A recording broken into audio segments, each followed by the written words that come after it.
Battle Through the Heavens. By Heavenly Silkworm Potato. Kabanata 16. Xiaoning. Nang makita ang binata na dahan-dahang lumalapit, huminto si Xiaomei at ang kanyang grupo. Natigil na rin ang dati nilang tawanan. Nanlaki ang mga mata ng mga batang babae sa gilid ni Xiaomei habang nakatingin sa binata na dating pinagmamalaki ng clan. Iba-iba ang ekspresyon ng kanilang mga mukha, mula sa simpatiya hanggang sa iba. Huminto si Xiaomei sa pwesto. Sa isip niya ay nakadikit pa rin siya at gusto niyang makausap ang binata na minsang bumihag sa kanyang puso. Ngunit, sinabi sa kanya ng katotohanan na ang pagkakaiba sa pagitan nilang dalawa ay masyadong malaki para sa kanila na magkasama at ang pag-aaksaya ng oras sa isang paile ay hindi eksakto matalino. Nagsalubong ang mga kilay niya bago nag-relax, sa isip ni Xiaomei na isip niya. Sabihin natin, kahit na ano, siya isa pa ring kapatid ko. Ignorante sa mga iniisip ni Xiaomei, si Xiaoyan ay nasa likod pa rin ng kanyang ulo at tamad na naglalakad. Habang pinagmamasdan ang papalapit na si Xiaoyan, isang ngiti ang lumitaw sa mukha ni Xiaomei ngunit ang mga kilos ng binata ay nagpatigil sa ngiti sa kanyang maliit na mukha, na tila gumagawa siya ng kakaibang mukha.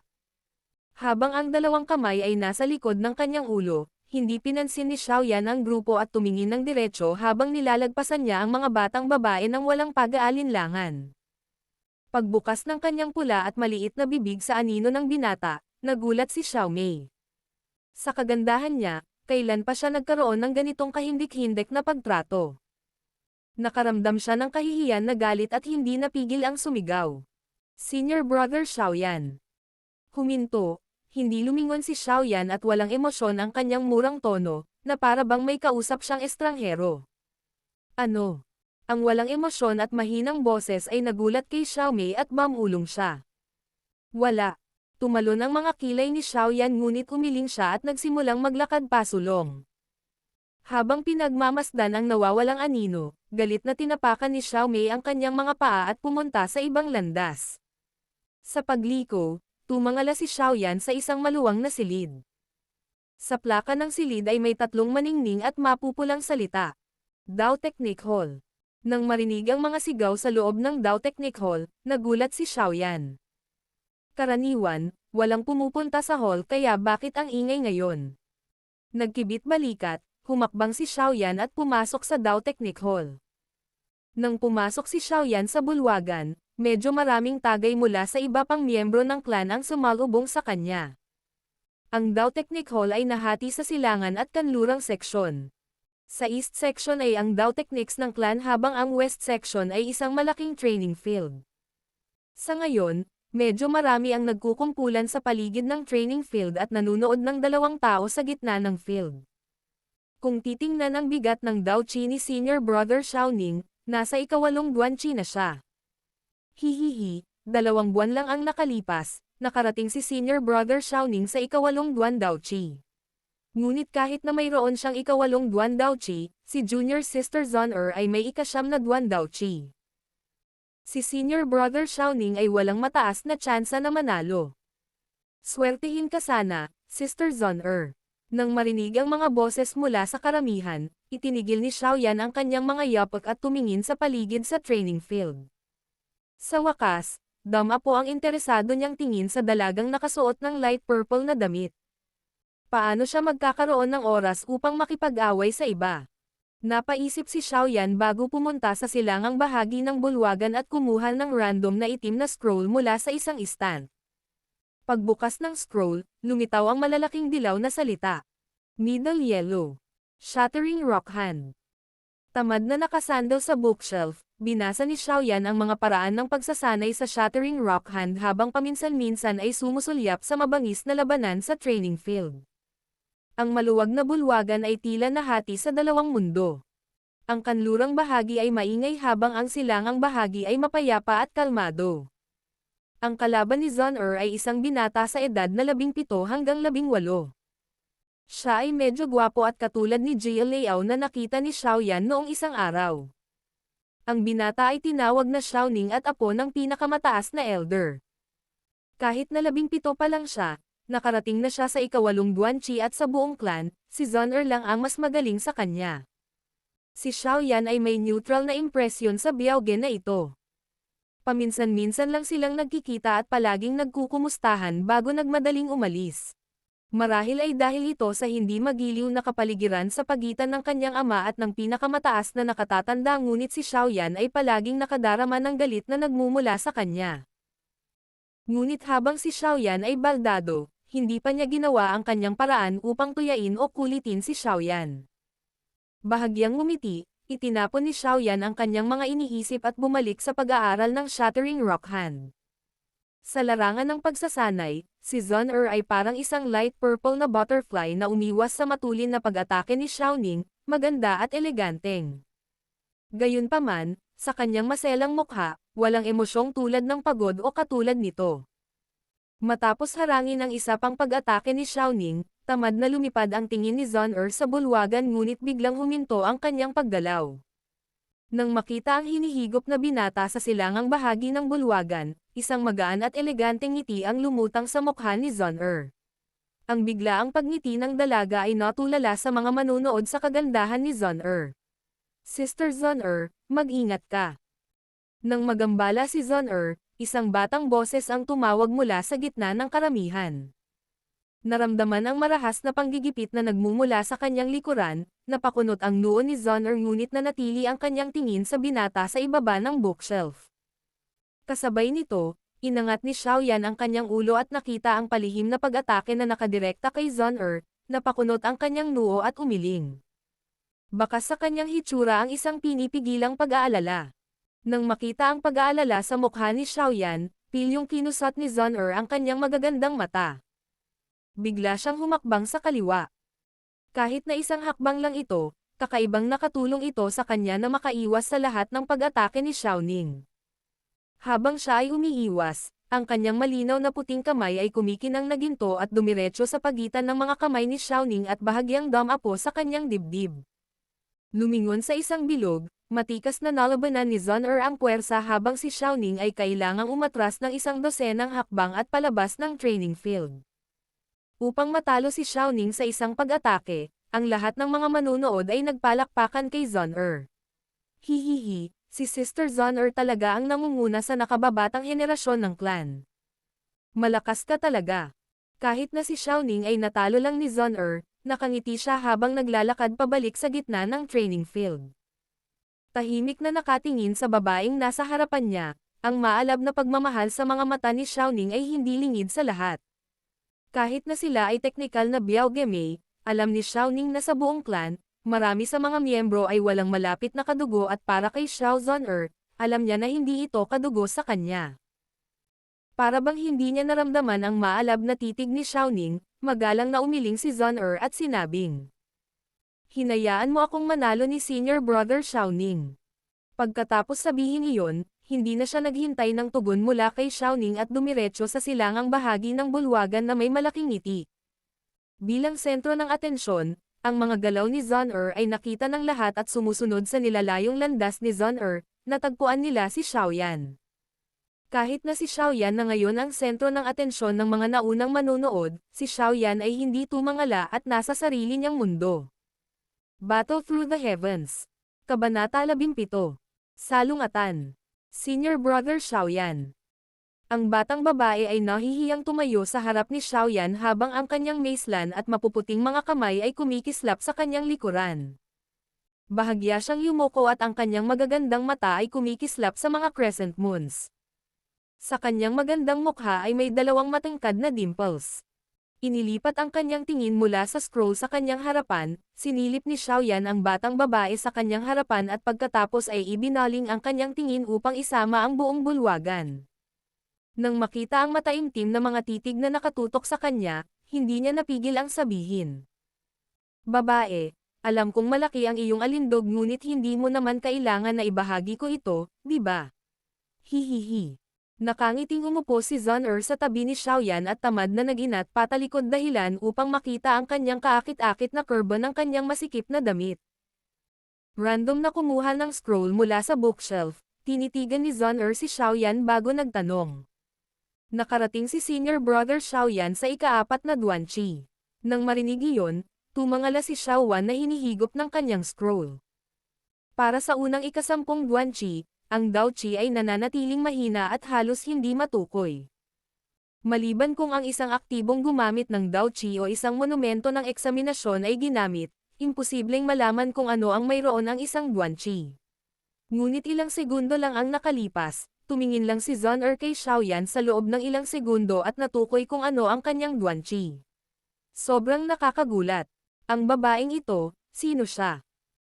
Ang Dao techniques na ginamit niya sa pakikipaglaban niya kay Xiaoning ay talagang isang high-leveled na Dao technique at tiyak na hindi pagmamay-ari ng Xiao clan. Sa pag-iisip tungkol sa ilang hindi pagkakapare-pareho kay Zon iniling ni Xiaoyan ang kanyang ulo para tingnan ang nakangiting Zon sa tabi niya. Nagkibit balikat, tumango siya. Ika-4 na buwan. Nang makitang tumango si Xiaoyan, lumaki ang ngiti sa mukha ni Zon at sinabi niya. May kinalaman ito sa pagsasanay mo sa nakalipas na kalahating buwan, tama ba? Oo, bahagyang tumango, hindi ito itinanggi ni Xiaoyan at ibinalik ang kanyang tingin sa scroll habang nagtatanong. Paano ka magkakaroon ng oras upang lumabas at makipagkompetensya sa isang tao? Naiinip na ako. Ginaya ang pagkibit balikat ni Xiaoyan, ngumiti si Zon habang nagpapakita ng malungkot na mukha. Pagkatapos ng huling pagkakataon, si Senior Brother Xiaoyan ay hindi pa pumunta kay Zon Natatakot ka ba na pipilitin ka ni Zon na ibalik ang pera? Huminto si Xiaoyan at awkward na tumawa. Ang ritual ng pagdating ng edad ay sa susunod na taon kaya sa tingin mo may oras pa ba akong hindi magsanay? Itinaas ang kanyang ulo at nakita ang malungkot na mukha kay Zon bahagya niyang tinapik ang ulo ni Zon at bamulong. Susubukan kong humanap ng oras para makasama si Zon mula ngayon. Nang marinig ang pangako ni Xiaoyan, lumuwag ang maliit na mukha ni Zon Ngunit ang pakikipag-usap niya kay Xiaoyan ay nagpapula sa mata ng bawat tao sa bulwagan kay Xiaoyan.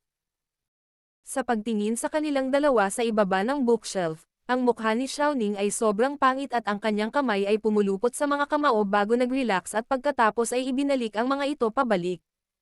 Bilang apo ng pinakamataas na elder ng angkan, palaging nararamdaman ni Xiaoning na siya ay espesyal.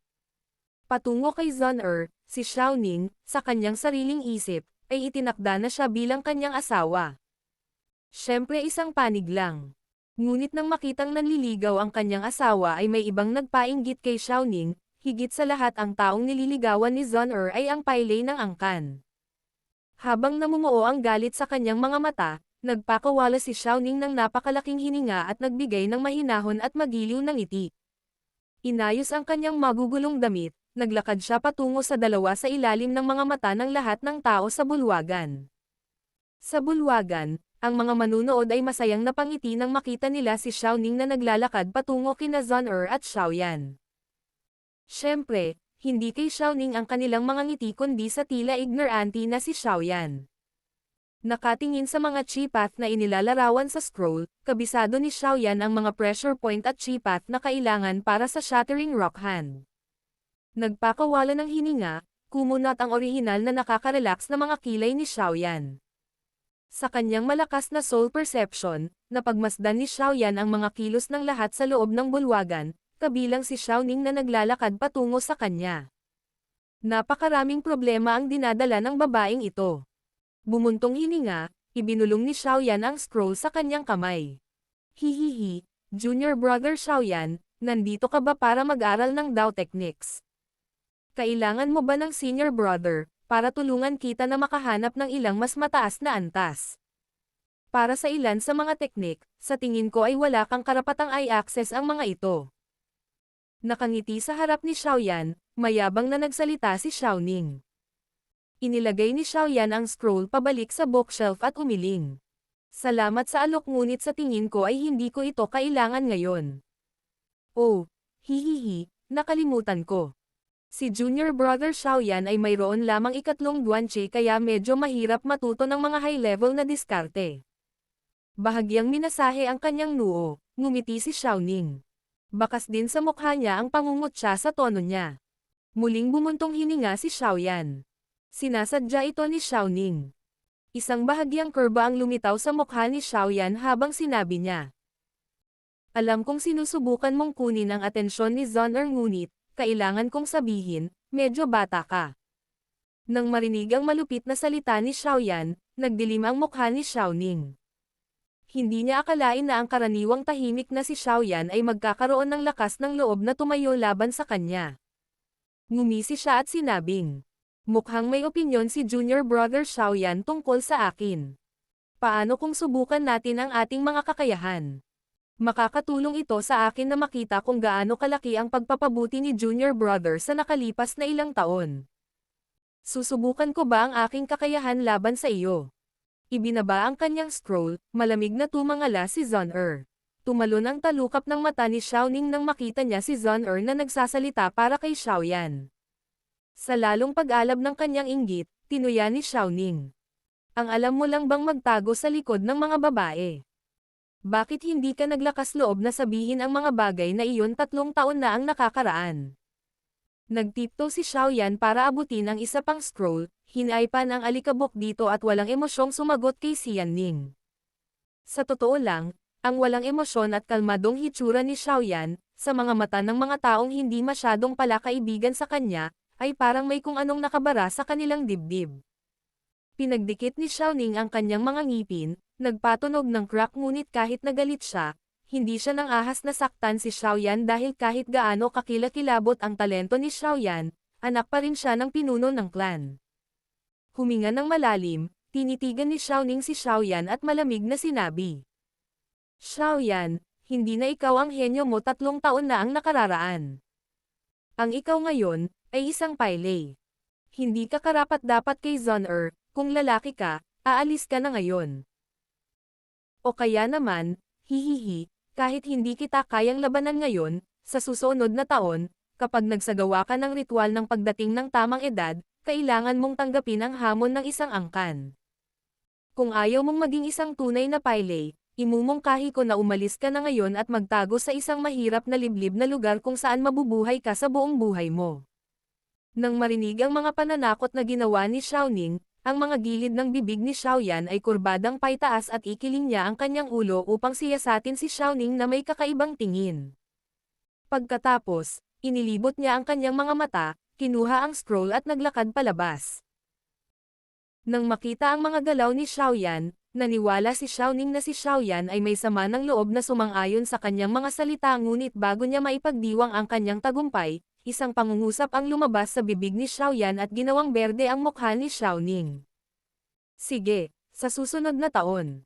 Subukan mong talunin ako sa isang paylay. Battle Through the Heavens. Kabanata 18. Zuan High Level Dao Technique. Octane Blast.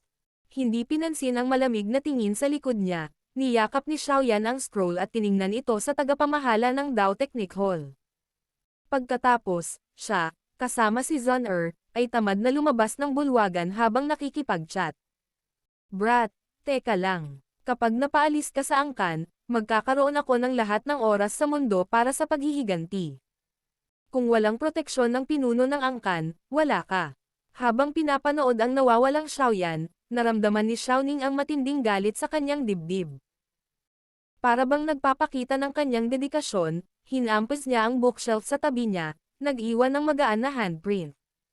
Pagkatapos umalis sa Dao Technique Hall, sinamahan muna ni Xiaoyan si Zon-er sa kalapit na mga bundok sa buong hapon bago bumalik sa kanyang silid nang magdilim ang kalangitan. Matapos makabalik sa kanyang silid at isara ang pinto, bumagsak ang mga balikat ni Xiaoyan.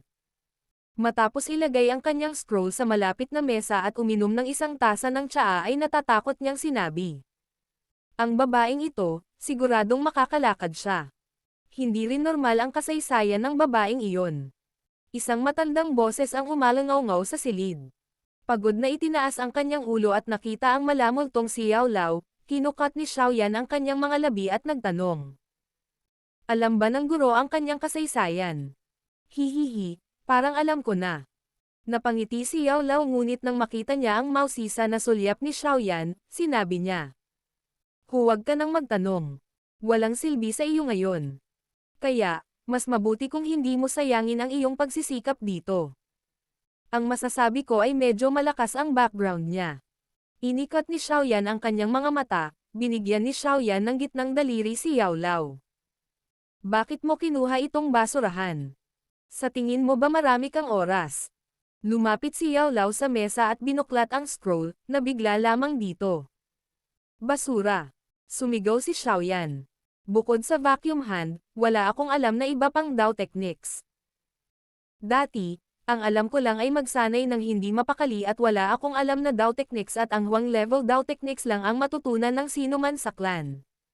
Kung hindi ko ito matutunan, ano ang gagamitin ko para talunin ang iba sa ritual ng pagdating ng tamang edad? Oh, kaya gusto mong manloko ng Dao technique mula sa akin. Naunawaan agad ng matalinong si Yao Lao ang layunin ni Xiaoyan. Kahit na si Xiaoyan ay nalantad ang kanyang plano, hindi siya nagpanggap na parang hindi niya iyon plano at sa halip ay tumingin kay Yao Lao na may puppy eyes. Ano ang napakahusay tungkol sa Dao techniques? Kapag natutunan mo ang alchemy, ang mga tao ay lalaban para iregalo sa iyo ang mataas na antas ng Dao techniques. Bahagyang ngumiti si Yao Lao at hindi pinansin ang nagdidilim na mukha ni Xiaoyan. Ngunit kailangan ko ng mataas na antas ng Dao techniques, ngayon. Malungkot na sabi ni Xiaoyan. Nang makita ang malungkot na si Xiaoyan, masayang tumawa si Yao Lao. Kung ano man, kung tutusin, ikaw ay estudyante ko, kahit medyo nakakaawa. Para hindi ka maging lumpo, may ituturo ako sa iyo. Nang marinig iyon, nabuhayan si Xiaoyan. Masyado siyang curious kung anong klaseng Dao technique ang ibibigay sa kanya ng misteryosong guro niya. Kahit na ang iyong vacuum hand ay Zuan level, ito ay medyo mahina para sa isang teknik sa ganoong level. Dahil ang iyong Dao Chi ay hindi masyadong malakas ngayon, ituturo ko sa iyo ang isang Dao technique na nasa Zuan level ngunit kailangan mo lang na nasa ikalimang Duan Chi para maging kapaki-pakinabang. Anong baitang sa antas ng Zuan? Nang marinig na ang pamamaraan ay isa pang Zuan level na Dao techniques, nagliwanag ang mga mata ni Xiaoyan at nagtanong siya habang dinidilaan ang kanyang mga labi. Sa tingin ko ito ay high-level Zuan. Naalala ko na ang may-ari ng Dao technique na ito ay nakiusap sa akin na tanggapin ito. Kahit na wala akong gaanong interes sa mga ganoong bagay, talagang persigido siya kaya tinanggap ko at ginawan ko siya ng tableta. Walang ingat na sabi ni Yao Lao.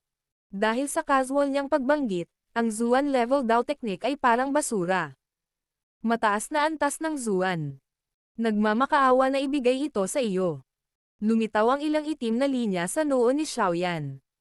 Ang pamamaraan na isang buong antas na mas mataas kaysa sa nangungunang Dao technique sa buong Xiao clan ay walang halaga sa mga mata ni Yao Lao. Hindi alam ni Xiaoyan kung matatawa o may iyak sa malaking pagkakaiba. Ipikit mo ang iyong mga mata at tumutok, ituturo ko ito sa iyo. Pagkatapos utusan si Xiaoyan, iniunat ni Yao Lao ang kanyang daliri at bahagyang tinapik ang noo ni Xiaoyan. Sa bahagyang pananakit ng ulo, naramdaman ni Xiaoyan ang napakaraming impormasyon na dumaloy sa kanyang utak. Octane Blast. Zuan High Level Dao Technique, Close Combat Dao Technique. Tumutok sa mga pag-atake at kapag pinagkadalubhasaan, ang mga pag-atake ay may 8 magkakaibang puwersa na nakasalansan at ang lakas ay katumbas ng mababang antas ng Di na Dao Technique. Dahan-daang bumabawi ang kanyang pakiramdam at mabilis na nag-skim sa bagong impormasyon. Nagpakawala si Xiaoyan, ang pag-atake ay katumbas ng mababang antas ng Di na Dao technique.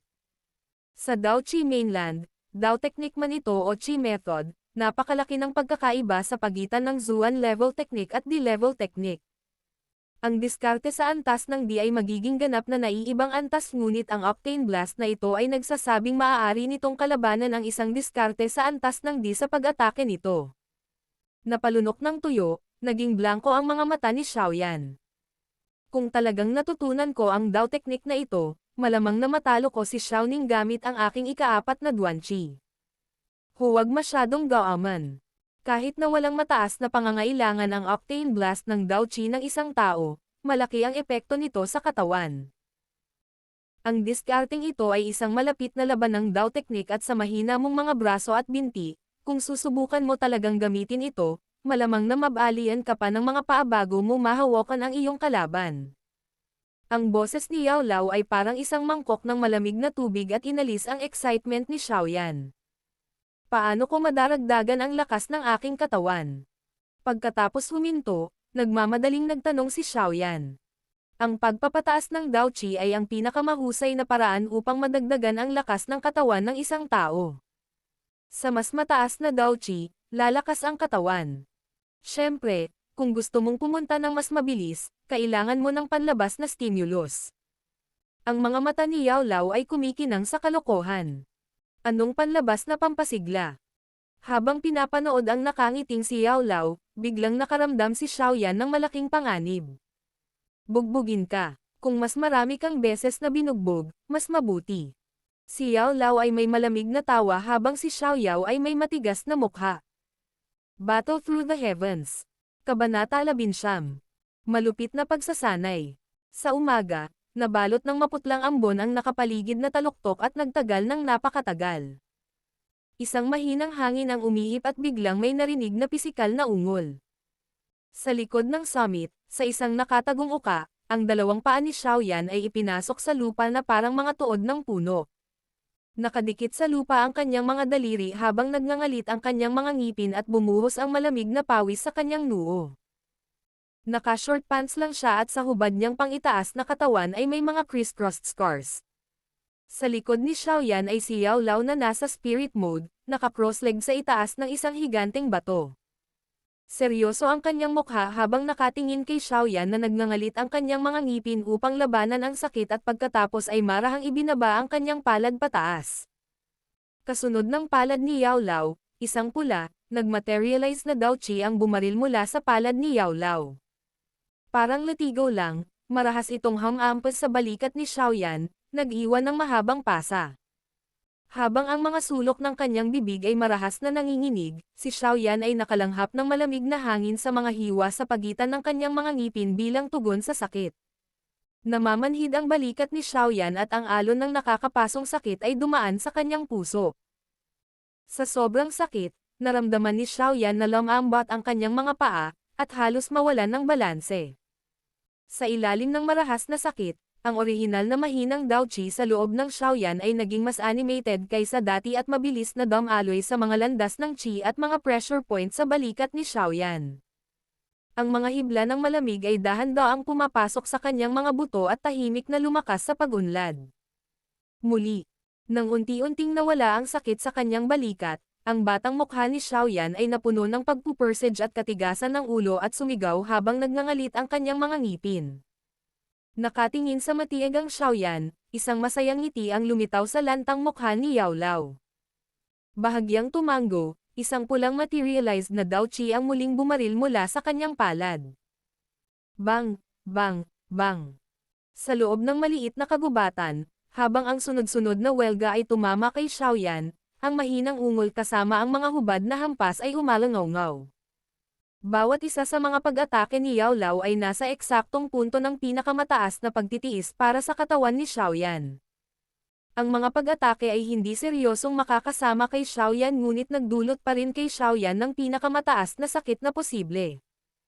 Ang sakit mula sa mga pilikmata ni Dao Qi ay nagdulot ng hindi matiis na sakit, na napilitang umikot ang batang mukha ni Xiaoyan sa matinding paghihirap.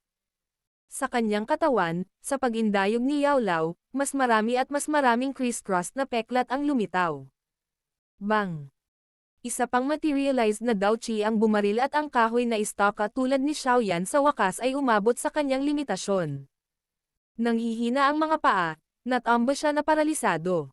Napabuga ng hangin si Xiaoyan, pinunasan ni Xiaoyan ang malamig na pawis sa kanyang noo at itinaas ang kanyang ulo para ngumiti ng magaspang, tinanong niya.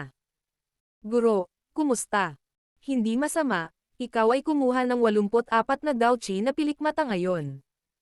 Iyan ay mas mahusay kaysa noong nagsimula kakalahating buwan na ang nakalipas at siyam lang ang nagagawa mo. Yao Lao ay may ngiti sa kanyang mukha at tumango. Isang kislap ng sorpresa ang sumilay sa kanyang mga mata, sa nakalipas na kalahating buwan, ang tenasidad na ipinakita ni Xiaoyan ay higit pa sa inaasahan. Halimbawa, ngayon, orihinal na inakala ni Yao Lao na ang 70 Dao Qi na pilikmata ay limitasyon ni Xiaoyan ngunit ang huli ay nagtiyaga hanggang sa 84 na pilikmata. Hindi maiwasan ni Yao Lao na humanga sa diwa ni Xiaoyan.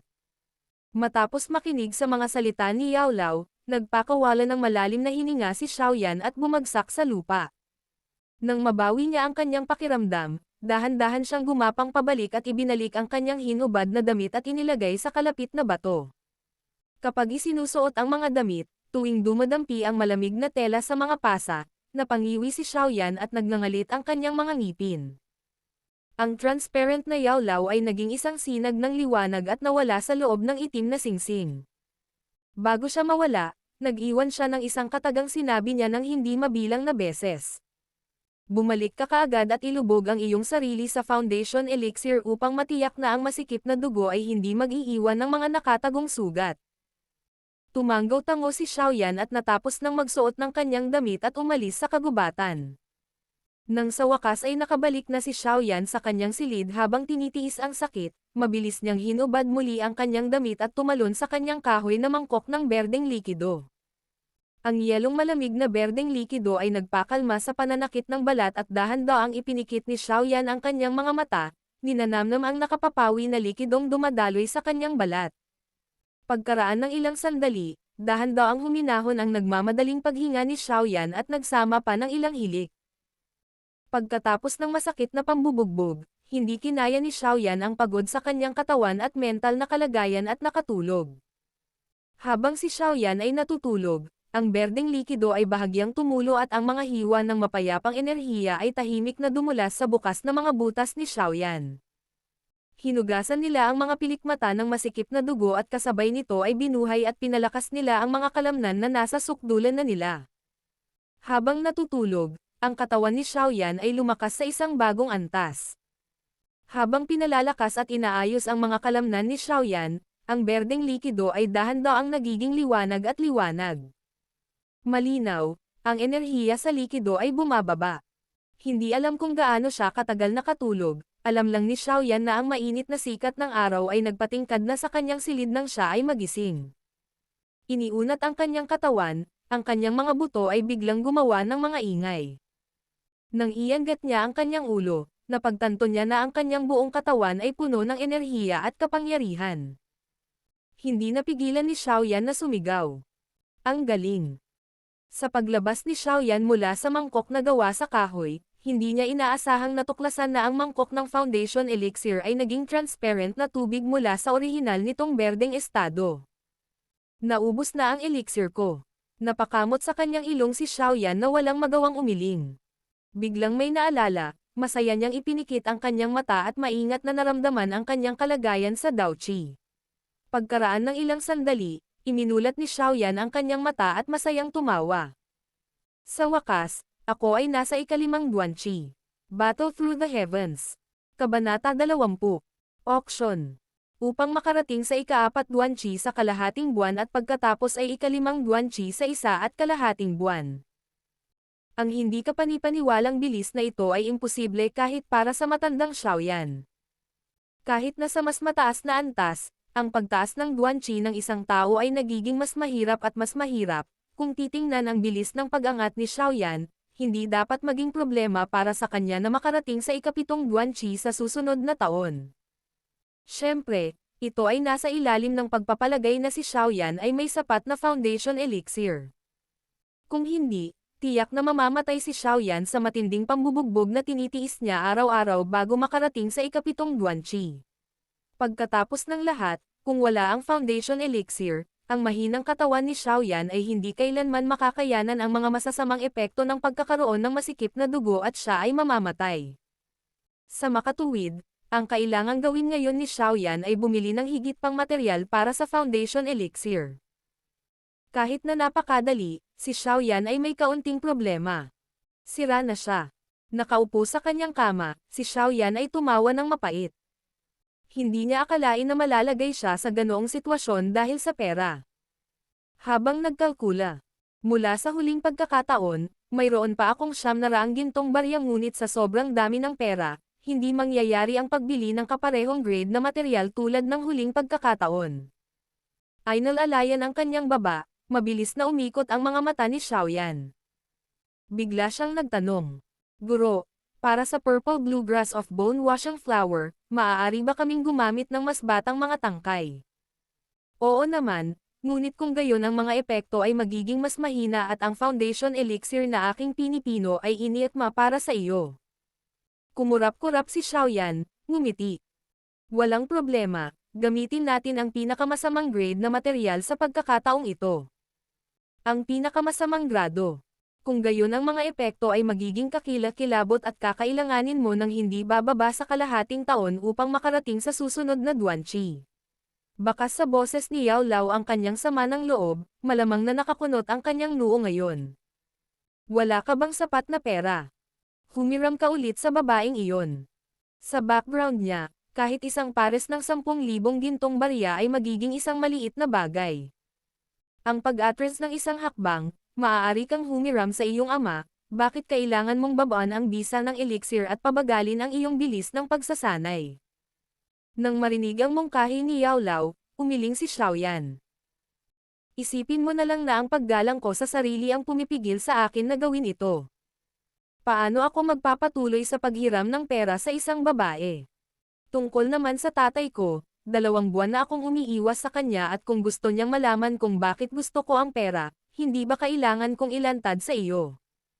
Teka, guro. Itong foundation elixir, maaari bang pinuhin o gawin ito ng ibang tao? Biglang nag-isip ng kung ano, tumalon ang mga kilay ni Xiaoyan at nagmamadaling nagtanong.